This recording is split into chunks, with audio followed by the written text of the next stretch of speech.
Et j'ai commencé à exploiter le lien Internet. Ce n'est pas moi qui ai fait le site Internet. Le nom, la personne a reçu le nom. Donc, les stages de 2 semaines peuvent te permettre de décrocher de bonnes choses.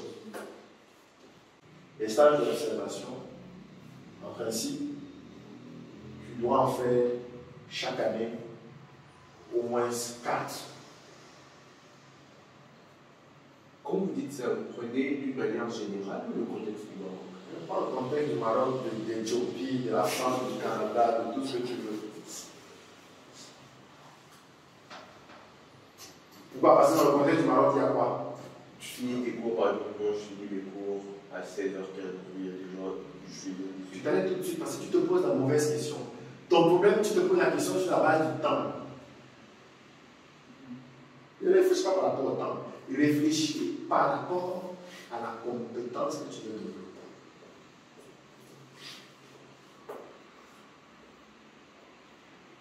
Peu importe l'école dans laquelle je vais, il y a au moins une semaine de temps en temps où l'activité baisse. Tu prends les 1 semaine là, tu peux passer 1 semaine d'observation dans une entreprise. Toi, tu penses qu'une semaine, c'est rien. Tu peux aller passer 1 semaine, tu es dans une tâche d'observation d'1 semaine. Oui, c'est possible. Tu as les projets d'intersemestre qui font 2 semaines. Tu peux passer 2 semaines de stage d'observation. Le stage d'observation, c'est un stage que tu as avec ton calepin.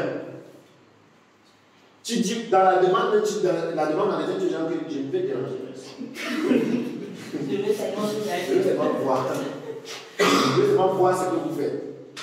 Tu dis, donnez-moi la possibilité de voir ce que vous faites. Parce que ça va m'aider à être ce que je voudrais être. Et enfin, stage d'observation. Ok? Tout dépend de l'objectif qu'on se fixe et du temps qu'on dispose. Si je dispose d'1 semaine et que j'ai la possibilité de faire un stage d'observation d'1 semaine, je fais un stage d'observation. Moi, j'ai fait un stage d'observation de 2 semaines, j'ai fait plusieurs stages d'observation de 2 semaines, mais un stage dans le cadre de ma formation au Maroc que j'ai fait, qui m'a beaucoup marqué, j'ai fait 2 semaines avec une grande photographe londonienne qui venait au Maroc, et on a fait une résidence pendant 2 semaines, et j'ai appris des techniques de photo, plein de choses, pendant 2 semaines. C'était un stage de 2 semaines, formation. Avec convention de stage, je suis allé voir maintenant une convention de stage, 2 semaines. Et même ils étaient surpris. Je fais une convention de stage. Et ils étaient contents. Je disais que c'est la première fois qu'elle est sur le vote. Mais il faut avoir la bonne information. On n'était pas nombreux, ils étaient seuls.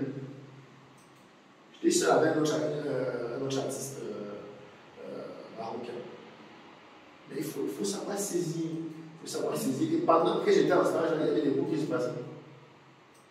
Mais j'ai négocié avec l'administration que, comme ce n'est pas des cours, il y avait un cours qu'on appelait le cours c'était le cours de français. Voilà. Après, comment j'étais exempté de ce cours-là. Mais il y avait le cours de français, donc 1 semaine, je pouvais m'absenter. Et puis il y avait un autre cours que j'ai dû rattraper après. J'ai négocié, j'ai écrit au prof, le prof était d'accord, je suis parti 2 semaines. Donc c'est pour ça que je vous dis, ne vous enfermez pas dans les carcans du programme académique. Tu as une opportunité, négocie pour avoir cette opportunité. Et jusqu'aujourd'hui, ces 2 semaines-là, ça paye. Ok, ça paye. Et le stage s'est tellement bien passé, j'étais très bien aussi, j'étais un bon stagiaire. L'artiste, quand elle est revenue à Londres, pendant 3 ans, mes photos que j'avais faites et les photos de moi qu'elle avait faites étaient sur son site internet. Et quand quand je devais gagner des marchés en tant que photographe freelance, j'ai envoyé les gens sur le lien de cet artiste-là. Et ça passait. Parce que les gens se disaient, s'il a ses photos sur une artiste de cette acabit, et il y a son image sur ce site-là, c'est qu'il est crédible. Voilà. Donc, et c'est après, je ne suis pas parti faire ce stage parce que je visais ça.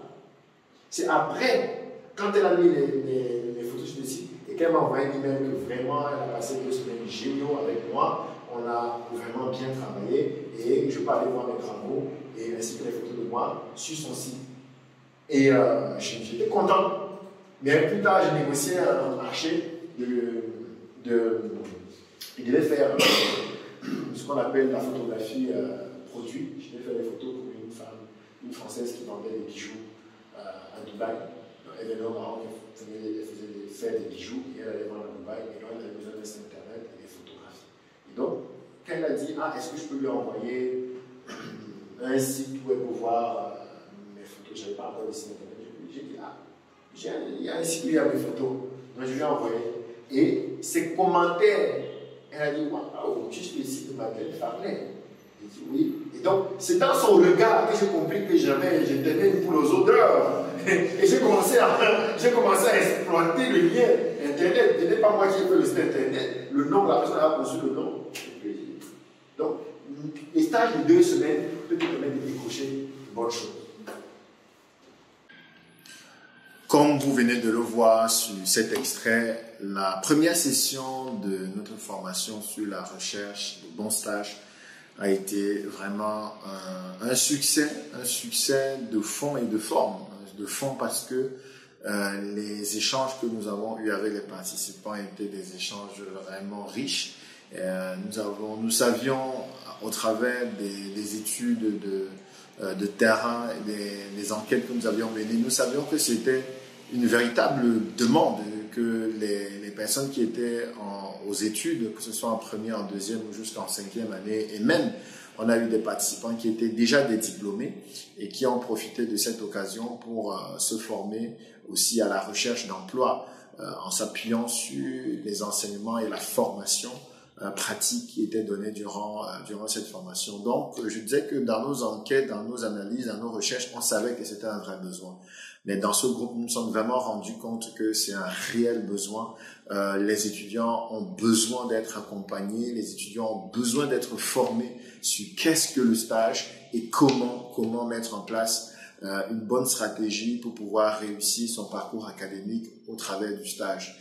Et je suis heureux de vous annoncer que nous aurons une prochaine session en juin, les 14, 15 et 16 juin prochains. Donc ce sera 3 jours, 3 journées intenses. Donc ce sera de 16h à 20h. Pendant 3 jours, nous allons nous concentrer justement sur cette deuxième session. Nous allons renforcer encore avec plus d'informations, plus de formations pratiques, comme nous l'avons fait durant la première session. Cette session va durer 3 jours parce que nous nous sommes rendus compte justement pendant la première session qu'il y avait beaucoup de questions.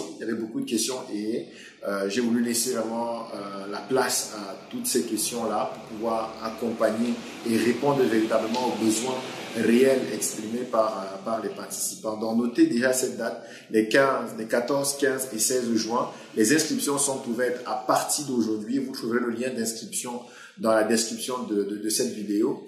Vous savez, le stage professionnel est une clé dans votre insertion professionnelle. Ne le négligez pas. N'allez pas faire des stages pour valider votre année académique. N'allez pas faire des stages parce que l'école vous demande de faire des stages. N'allez pas faire des stages parce que tout le monde fait des stages. Venez vous former pour avoir les bonnes motivations, pour savoir quels sont les buts, quel est le but que vous devez viser par rapport à la recherche du stage. Durant cette formation, nous voyons profondément qu'est-ce que le stage. Pas une définition classique, mais on va en profondeur pour comprendre qu'est-ce qu'un stage professionnel véritablement. Nous étudions également le pourquoi en termes de motivation. Qu'est-ce qui va vous motiver à aller faire un stage? Parce que ce qui vous motive va vous permettre, va être un élément déterminant sur la qualité de ce que vous allez chercher, du stage que vous allez chercher, et surtout votre capacité à tenir ferme dans la recherche et dans l'obtention de ce stage-là. On voit également le pourquoi en termes d'objectifs. Quels sont les objectifs que vous devez vous fixer dans la recherche de stage? On voit également dans cette formation le quand. Quand faire un stage? À quelle période de l'année? Pendant combien de temps? Quels sont les moments intéressants, les plus intéressants pour rechercher et faire des stages? Et ensuite où? Dans quel lieu? En termes de pays, en termes de ville, en termes de type d'entreprise. Nous présentons tous les types d'entreprises Pas les types d'entreprises de manière classique, mais les types d'entreprises dans la relation avec les stagiaires.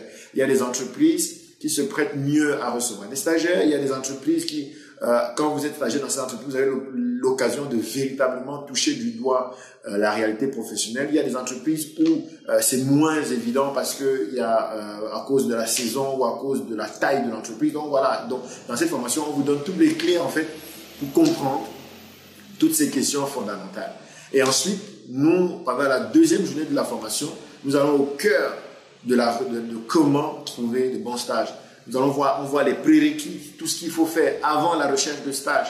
Et il y a un point qui est fondamental, qui s'appelle le bilan des compétences. Pour tous ceux qui prennent le pack premium ou élite, nous vous accompagnons dans le bilan de vos compétences. Déjà dans la formation, on vous explique comment faire le bilan de compétences. Mais tous ceux qui prennent le pack premium et le pack élite, nous vous accompagnons et nous faisons le bilan de compétences, le bilan de vos compétences. Et je suis vraiment content parce que durant cette formation, ceux que j'ai reçus en coaching, ceux que j'ai coachés et avec qui j'ai fait le bilan des compétences se sont rendus compte qu'en fait, ils avaient des compétences à faire valoir. Mais comme ils n'étaient pas accompagnés par la bonne personne, ils n'étaient pas conscients de cette compétence-là. Et donc, durant nos séances de coaching, je les ai aidés justement à ressortir ces compétences dont ils sont fiers aujourd'hui et ils peuvent le mettre sur leur CV de stagiaire. Des compétences qu'ils peuvent déjà évidemment vendre au sens propre du terme. Donc voilà, c'est un programme qui est riche, c'est un programme qui va vous permettre de réussir vos études, de réussir votre formation, de réussir votre insertion professionnelle. Et comme je disais durant la formation, le stage, c'est déjà l'occasion d'accumuler la compétence, c'est déjà l'occasion d'accumuler de l'expérience. Lorsque vous allez finir vos études, on va vous demander Bac plus 5 avec 2 ans d'expérience. Si vous suivez cette formation et que vous la mettez en pratique dès la première année, dès la deuxième année, je peux vous garantir que lorsque vous allez prendre votre Master 2, vous aurez Bac plus 5 avec 2 ans d'expérience. Vous voulez savoir comment? Venez dans cette formation les 14, 15 et 16 juin. C'est une occasion à ne pas rater. Cela va vous permettre non seulement après cette formation de pouvoir capitaliser sur les mois de juillet et de août pour vivre des stages excellents, pour vivre des stages professionnels de qualité. Et cela va vous permettre également de vous préparer déjà pour l'année académique qui va commencer en septembre-octobre. Commencez la nouvelle année, la prochaine année académique en connaissant déjà qu'est-ce que le stage peut vous apporter, en voyant déjà dans le stage la clé qui va vous permettre de préparer votre insertion professionnelle. N'allez plus à l'école comme des poulets qu'on garde dans un poulailler et qu'on vient chercher pour aller égorger et cuisiner. Ne faites plus vos études comme des moutons qu'on mène à l'abattoir. Soyez conscient de ce que vous faites. Prenez vos études en main. Soyez votre propre coach en matière d'études. Soyez votre propre enseignant dans la manière dont vous allez conduire vos études. Soyez capable de prendre des décisions. Et je terminerai par là. Vous savez, vous n'êtes pas condamné à suivre les études que vous suivez. Peut-être qu'en première année, vous avez fait un choix non réfléchi. Et à partir de la deuxième année, vous vous êtes rendu compte que vous ne vous épanouissez pas dans cette formation. Vous ne vous en sortez pas dans cette formation. Vous ramez, vous essayez de vous battre. Mais ce que on vous a pas dit, c'est que vous pouvez changer. Vous pouvez véritablement changer. Et dans cette formation, je donne également des clés de l'orientation académique vers une insertion professionnelle réussie. Je serai heureux de vous recevoir les 14, 15 et 16 juin pour cette aventure fantastique.